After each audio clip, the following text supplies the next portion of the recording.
Around this time of year, many of you may be noticing galls on the leaves and on the stems and sometimes on the fruiting clusters of your pecans. These are caused by an insect, this pecan phylloxera. If you cut open these galls, inside they're hollow and you'll see tiny aphid type insects on the inside. Now these will eventually keep growing.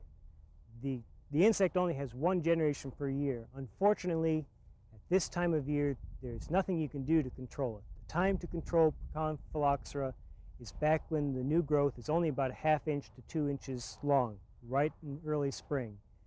And that's the time to put on the insecticide. At this point in time, the insects are inside that gall. They're protected from any insecticide sprays you may put on.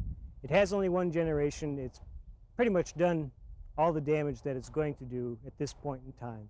So there's nothing more to be done. Try not to worry about it. If you do have a great deal of problems with it on your tree, remember that next spring, make certain to get on your insecticide spray when it's just a ½ inch to 2 inches of new green growth, and that should take care of your phylloxera problem. If you did any grafting of pecan trees last year, like we did on this young pecan tree, you're going to need to go back in anytime in the spring or early summer like now and do a little bit of pruning to start getting the growth growing up through your scion and start getting a good tree structure beginning. Now these lower branches we left as sort of a braking system. You don't want excessive growth of that scion in the first year. So these branches were left to absorb some of the energy from that rootstock, so the growth went out into the side branches and not up into our scion growth. Now, after 1 year, our graft is well healed and it's quite strong, and it's ready to start absorbing all, or at least most, of the vigor of the rootstock. So we need to go in and start removing some of these lower branches. We're not going to remove all of them this year, but what I am going to do is remove 2 of our larger lower branches right here. That takes care of most of what's down below. Then next year I'll come in and remove the rest of them. On a larger branch such as this, it's important when you make that cut to make the undercut first, so that as the branch falls, it doesn't strip any bark away.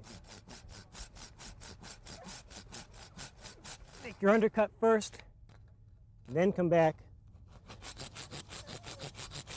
and saw down to it.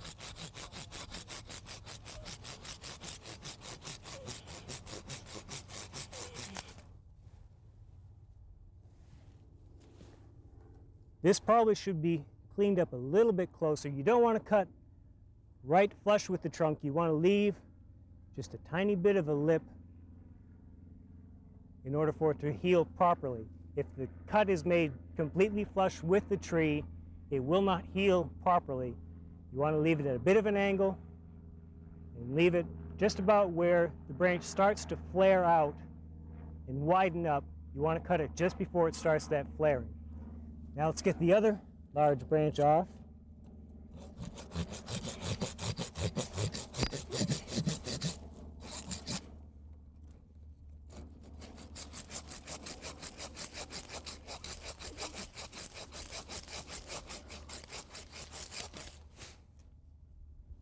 There. Still going to leave some of these smaller branches for this year. As I said, next year we'll get rid of all of the rest of them. Now, for the time being, I'm also not going to cut any of these branches off of the scion. When you're training your pecan graft, you want to maintain a central leader, so you want to prune off or shorten any branches that are competing with your central leader. Now these 2 branches are quite narrow crotched. You don't want to leave them permanently because it's going to be a very weak structure right there. It's liable to split out later from the weight of an ice storm or a heavy crop or a high wind. For now they'll stay because we don't want to cut off too much now, but next year these will be coming off also. So for early pruning on pecan trees to develop a good strong structure, you want to maintain that central leader and only leave branches that have a good wide crotch angle so that these main scaffold branches are good and strong and will last and make a sturdy tree for the rest of its life.